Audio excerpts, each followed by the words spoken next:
Welcome to the Emerging Civil War podcast. I'm Chris Mikowski. Delighted to have you with me today. And I have got two friends with me from the far side of the Atlantic.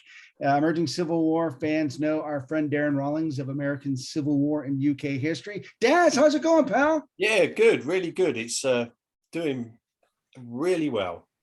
And I appreciate you showing the colors there. A nice shirt. Yep, thank you very much. Gift from Mr. Mikowski. And also joining us is Gina Denham from now I've got to make sure I get this name right, the Monuments for UK Veterans of the American Civil War Association. Gina, hello. Hello, you got it in one. Well done. That's because you coached me really well ahead of time. Yeah. Brilliant. And Gina's working on a really exciting initiative to get monuments and headstones together for veterans of the U.S. Civil War who then went to the UK and died over there. So Gina, tell us a little bit about your project. Okay, so it was really born from my birthright, really. And I say it my birthright in that my great-great-grandfather was George Denham, who served with the 111th Pennsylvania Volunteers and later transferred to the US Navy, having been a mariner in the US Navy before, and he served on board the USS Chickasaw. So he saw action from he got the train to Nashville, served at Wauhatchie, Lookout Mountain, Mission Ridge, and then the kind of siege at Ringgold. And then after that, when he transferred, he then served at Mobile Bay. And then after the war, because of his experiences of the war, he came back to England and died in 1914. My family knew very little of this. All we knew is that we had a member of our family who got a pension from the American government to the day he died. That's it. I'll make a long story, 105-year-old story, very short. I learned about him as a young person. My mum told me about him from her father, etc. And in 2005, I started the process of learning more about him. And I did everything I could to find out about him. But the most frustrating thing was I couldn't find out where he was buried in England. That was due to an admin error by the cemetery that he was buried in, because it turned out he was buried in a cemetery in North London. And we found that out in the summer of 2020. And if you imagine, if you will, it's a wonderful, kind of Hollywood ending to this story. I'm thinking of the Walton Mountain, this kind of magical moment where my mum and I went to the cemetery in North London to find this hero of ours, this man who'd served in American Civil War. And when we got there, there was nothing. And the cemetery has existed for about 150 years old. Imagine this kind of Victorian old London cemetery with, trees and plants and flowers growing over the headstones. Well, we trampled around this cemetery for about 2 hours. I was determined to find this headstone, because surely this man who, got little more than the thanks of a grateful nation for his endeavors, surely that he would have a headstone. Sadly, that wasn't the case. Wow. And that really set into motion where we are today, because I found out that the Department of Veteran Affairs will supply for any veteran of any conflict without charge a headstone. And so that's what I set out doing. I always overthink things. So I was saying, we found this plot eventually, as I say, and I said to my mum, we'll get a headstone. And then I said, actually, why don't we try and, take this to the next level? Let's do a dedication ceremony for him 110 years after he passed away or thereabouts. So again, started it. And that's probably how I met Darren. Mm-hmm. I mean, and I've got to say on record, the fact that Darren and the other living historians who came along, who were kind of with the meet and greet team for all my family and the descendants of George Denham, of whom there were about 20 turned up, And it blew my mind to see all these federal soldiers standing by his headstone, this lovely headstone from the Department of Veteran Affairs. And that kind of, and then I learned that George Denham wasn't the only veteran there. You've got James O'Neill, Company K of the 61st Massachusetts, buried about 100 feet from my grandfather. James Shrewsbury, many other veterans who, many of them died in poverty. And I thought, what a travesty.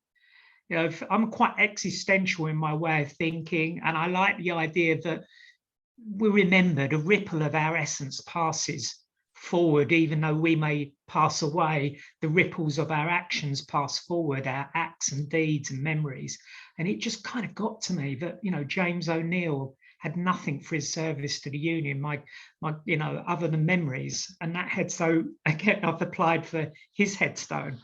And perhaps one conversation led to another. Darren and I got chatting. Darren just giving me that little nudge that I probably needed to say, look, we need to do more. And we have. We've created monuments for UK veterans with the American Civil War Association.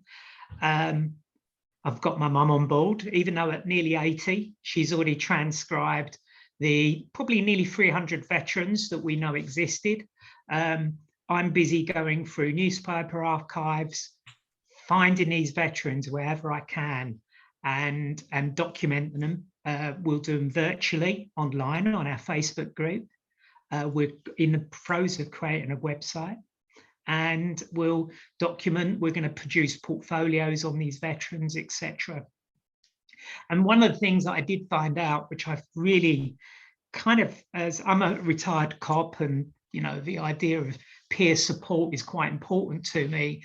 And one of the things that I found a great comfort that my veteran great-great-grandfather, when he died, was actually in the company of other American Civil War veterans as part of the London branch of American Civil War veterans. He was member number 8, and he held the prestige on the inauguration of the society, or the branch, on the 20th of September 1910, to be the oldest veteran there, apparently. And yeah, so the idea that when he passed away, before he passed away, that he had the opportunity to share experience with other, you know, and enjoy fellowship from other veterans. And it means a lot to me. But I think whereas the branch served each other for getting the federal pensions, I almost see that the work that Daz and I and any other willing volunteer, because God knows we need volunteers to support us in this process, we're really taking the baton from those London-based veterans of 1910. The last member of the branch apparently died in 1933, and with that, the branch finished. I found one veteran in north of England in 1940 who passed away. But I have this kind of fanciful idea that where those veterans secured each other's pension, that perhaps Darren, Ray, who's our treasurer, and other members of our group, Tom and John, and other willing volunteers, can help us carry the baton from, you know, 1933, pick it up and bring it forward. So where they secured their pensions, we will secure their monument.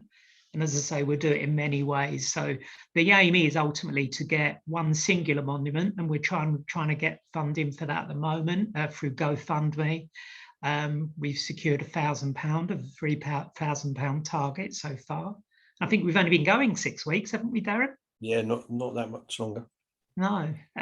So yeah, so that's really where we're at. I'm conscious I've probably been talking without interruption for Well, a lot of 10 exciting minutes. stuff to talk about, though. I mean, Yeah. Let me ask Daz, because I remember when he went to the dedication ceremony that you mentioned a second ago, and he called me up and he's like, I get to do this thing. This is going to be so cool, and I feel so honored. Daz, tell me about that experience, because I know it was very moving for you. The day didn't go well for me, actually. The day was amazing, don't get me wrong, but firstly I had to get through traffic in London, which I I did account for, but it was not easy. I found the cemetery, but could I find the plot myself? I couldn't find it anywhere. And then I had to rush to get my kit on. And then the weather, Gina. What was the weather like? Oh, George Denham, he'd looked after me every time we'd gone to clear the area. We had the support of Pancras and Islington Cemetery. They cleared the area. It really, the work they did. But the one thing you can imagine, if people have an imagination of what they think the weather is like in England all the time, well, on that day, it was very much so. It was, the 30th of July. If there was going to be one day in the year that we kind of pinned our hopes on that would be sunny, it was the 30th of July. And it was kind of, we had sunshine and showers, but I wasn't going to be deterred. And fortunately, those blue-coated living historians, where it was an interesting experience for me, actually, Chris, if I could share that. Yeah, sure. So I was stood behind the headstone of George, and we had Brian Davidson, who represented the American Embassy in London. We had the ensign John Davis, Sons of the Union Veterans of the Civil War present. But closer to me, of which Daz was numbered, were these Federal soldiers wearing their blue coats and all the leather webbing. And because the rain hit their uniforms, I suddenly got this very unusual smell kind of emerging of kind of stale wool and leather. And for me, it was an interesting experience because I thought, it's probably what he smelled like. The months and months on the line. The weather actually probably personified his experience down in Warhatchee in November 1863. The weather had been appalling. I know all about his accounts. As of today, I've actually concluded his book and it's ready for proofreading. But the whole month of November in 1863, when they marched down to Warhatchee, the day they attacked Lookout Mountain, it was covered in mist and rain. And maybe he was just sending a little nod to me to go, and that smell that Daz and his fellow living historians provided me was just a little nod to the past. So so it didn't go well, but Daz, what might not have been a good experience for you was a wonderful experience for me. Oh, I mean, the experience of being there was amazing. Once I finally got my kit on, but it was a rush, I'll tell you. It was a nightmare. Yeah. But eventually, I got to enjoy it. And I never actually thought as a historian I would ever be part of something like that, especially in the UK. I didn't think that opportunity would ever come up. I always thought to myself of maybe going and tracking down a grave, from the Civil War, but being part of it was just, and that's why I contacted you, Chris, because I just thought this is definitely up emerging Civil War Street, Yeah. Oh yeah. Yeah, and it was great that you were providing us with coverage from that event, because one of the things that I always come back to at the end of the day is we talk about these grand movement armies and we look at the arrows on the map, and it's really the individual experience of guys just like me and Daz and so to be able to be there at a I think a really intimate personal moment where you rededicate someone's gravestone and remember that this person went through something and made sacrifices for the rest of us. I think that's just really, really important.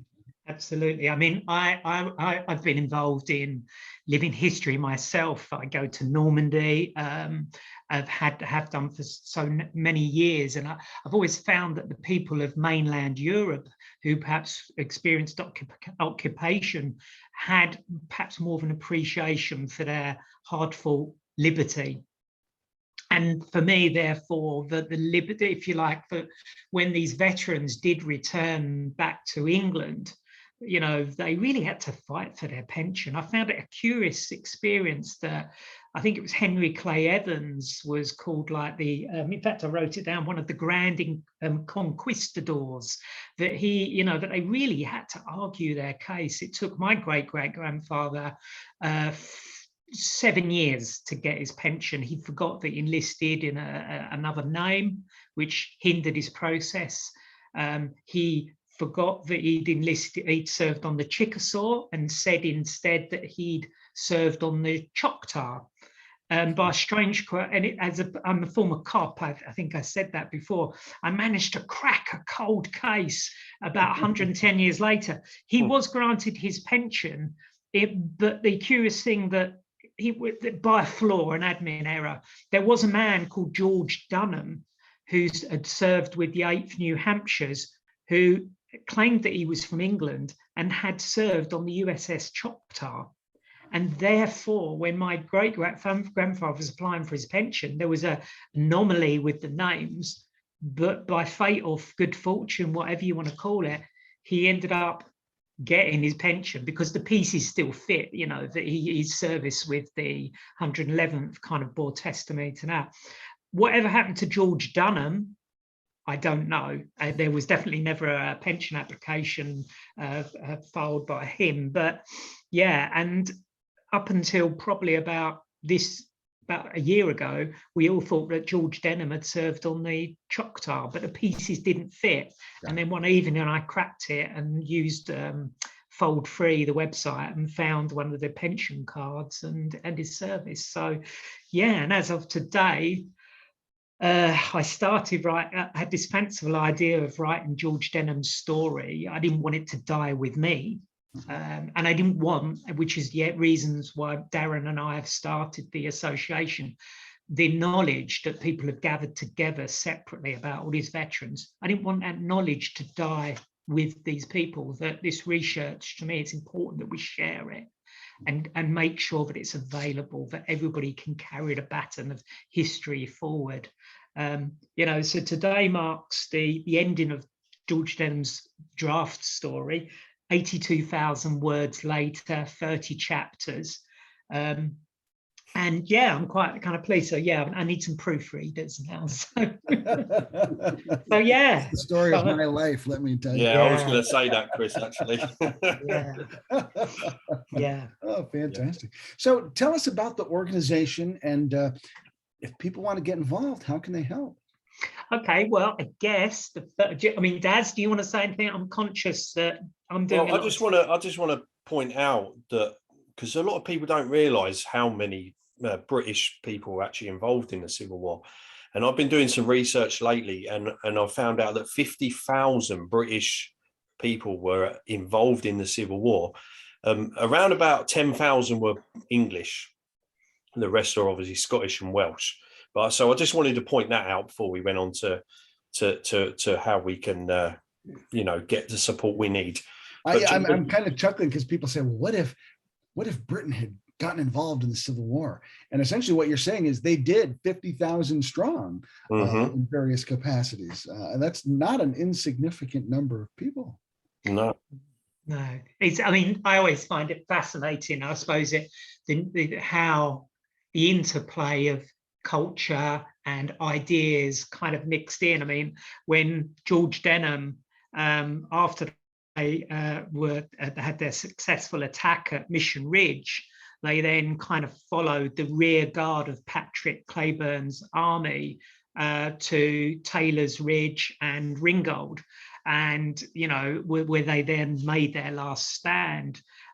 It's interesting because Patrick Cleburne's men were described. I mean, Patrick Cleburne had been in the British Army, and then Patrick Cleburne's men were described as Spartans, you know, taking cover in that little gap in the valley.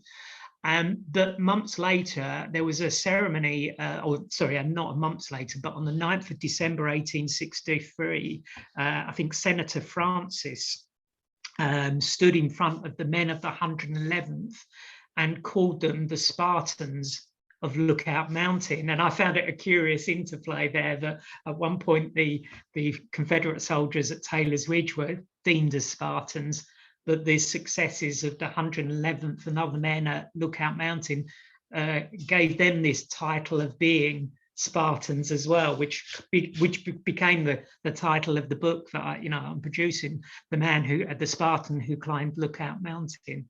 But yeah, I mean, as Dad said, 50,000 people from the UK serving the American Civil War.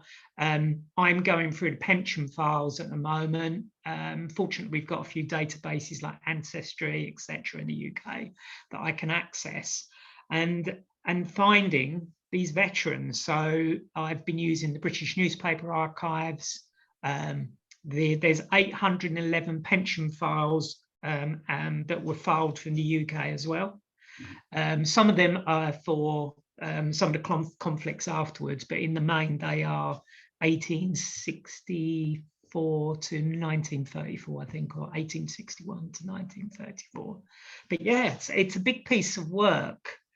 I don't think any one person can do it on its own. And I think Daz and I agree, and the other people who've joined us, this isn't a piece of work that we want to keep to ourselves. So going back to what you said, Chris, how can people find us? We are on Facebook, hashtag the Monumental Project, or the long-worded Monuments for UK Veterans of the American Civil War Association. But one of the important things for me is that, as I say, we want to do actual physical monuments. We can get the headstones from the Department of Veteran Affairs, but there comes with it a cost. We still have to pay customs duty, believe it or not. So when they're coming to the UK, George Denham's headstone cost me £175 in customs duty. I don't know what the exchange rate is for that. Plus you've got to pay for the headstone. Plus you might have to pay for the plot of land. You might have to pay, so say for example, the headstone for James O'Neill, which is our next project, and the headstone's already arrived in this country, will not be without cost. At the moment, I will probably be paying for the customs duty myself, but the funding that we're doing at the moment, the £3,000, is for a general monument, and it will just represent soldiers who served in the American Civil War. We determined at our last meeting, we had a Jay Rarick, Jay, I hope I'm saying your surname correctly, who's part of the Sons of Union Veterans of the Civil War, lives in Virginia, and he kind of gave us some advice. So we're kind of thinking of the wording. And I think we're going to be using something from the Grand Army of Republic as well. But yeah, if people can fund even a $5 donation, it all matters. In 5 weeks, we're up to £1,000. But please, if anybody wants to support our endeavours, as I say, they can find us on Facebook, and they can message us on Facebook. And yeah, they can, if they can donate, it will be gratefully received, and anything all matters. So, and I think Darren mentioned this before. I don't know if you can see this, Chris. Even if somebody lives stateside, if they donate, they'll get a sticker. And hell, then we all love a sticker, and it's final. Right. And yeah, so if you'll get a return on your investment, not to know that you've been part of an important endeavor, you'll get a sticker to show it as well. Everybody loves so Daz, when you first came to me about this project, and you're real excited, and I had mentioned that one of our ECW colleagues, Frank Jastrzemski, has been doing a similar project here in America where he's trying to get headstones for veterans, and I connected the two of you. Tell me just a little bit about that connection and kind of what you talked about with Frank and how that might have helped you. Yeah, so I had a really long chat with him, actually. It was about an hour or so, I think. And but he basically just went through everything that he's doing in the States. And really and truly, I put him in contact with Gina more than anything. So I don't know whether Gina had a conversation with him or not. But it was an amazing conversation.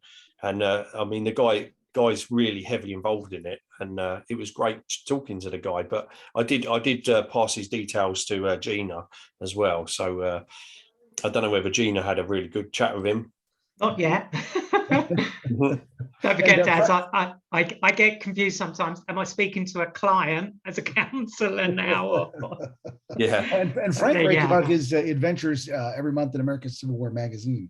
So you can read about his great work there. And I think it's really exciting that you guys are basically picking up that baton and carrying on with it there in England. The interesting thing for me is on the last piece of the jigsaw for me is to walk in the footsteps of George Denham. And my cousin and I are flying into Nashville on the 2nd of April. and we are going to follow his footsteps. We're going You to will, make. I will miss you by days. I'm actually going down there at Wow. the end of March with the American Oh, Battlefield Trust to wow. walk in those very same footprints. And then I'm going to Mobile in the summer for the ABT Teacher Institute. So Wow. I feel kind of That lucky. is, yeah. And that's going to be another story to be told. It's almost like I'm going to do his the army bit, his time, and then I'm going to do his naval service. But the interesting thing for me is not all these London-based veterans stayed in the UK. So there was James H. Clegget. He was born in 1835 in New York, I believe, and he came to England in about 1907. And he apparently had the pension bureau at his fingertips. He was an amazing asset to these Londoners who had no idea how to file for their federal pension. I've got images of him. He attended Brookwood Cemetery in 1918 to lay wreaths for the Americans who'd served in World War I. And in about 1921, James Clegget returned to Chicago, and he died in 1929, and he's buried at Lincoln Cemetery in Cook County, Illinois.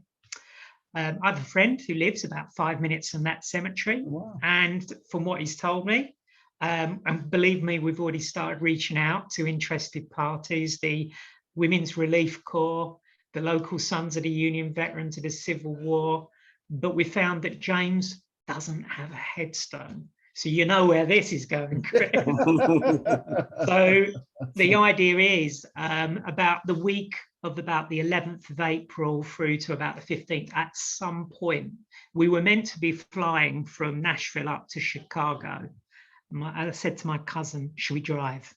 So we're going to kind of go a little bit of the route that George Denham took when he traveled down to Nashville by train. And we're going to stop at Lincoln Cemetery, Cook County, Illinois, and we're going to pay our respects. That us Londoners haven't forgotten this honorary Londoner who is member number 11 of the London branch of American Civil War veterans. We want to thank him for his service, not just to the Union, but to the London-based veterans who had no idea how to file for their pensions. So we want to say, James, we haven't forgotten you. We're going to come and find you, and we're going to honor your service. That's a wonderful story. Well, keep us updated on how that goes. We'd love to see some pictures. Okay, will do. Definitely Brilliant. touch back with you. So anything I haven't asked you that I should have, either of you? No, I think I pretty much said all. Yeah. Well, I'm hoping we'll hear more from you as your adventures continue. We definitely want to support this effort. Oh, thank you so much. So, and Daz, let me give you just a chance to give a plug, because you're always doing some great stuff on your social media. Tell us a little bit about what you got going on right now. Well, in actual fact, about an hour ago, I interviewed a author from a publisher called Offspring. They came to me and they brought out this cool little Civil War book, which so I interviewed that guy. What else have I got coming up? Not really much in the pipeline at the moment. I've got stuff going up in my brain, which I'm gonna, the way, I sit there at work and I think about all this stuff. I'm probably going down the route of Titanic actually next, Tyler. Yeah, we're going to go on that route. And also, what else was it? There was there's a lot of stuff coming up, but it's all still locked in my brain at the moment. I always think of the great quote from Mozart, and someone asked him about a symphony. He says, I have it done, I just haven't written it down yet. Exactly. Because it was all up here. I just haven't written it down yet. So, well, I want to thank both of you for spending some time with me today to talk about this fantastic project. We'll make sure that we've got some information at emergingcivilwar.com so that you guys can get involved with the, let me read my notes here, Monuments for UK Veterans of the American Civil War Association, hashtag the Monumental Project. And you can support it with your finances, with volunteer help, all sorts of great stuff. Get involved, and I look forward to hearing from you. Gina, Daz, thank you both so much for being with us today. Thank you. It's been an absolute pleasure. And we will see all of you online and on the battlefield.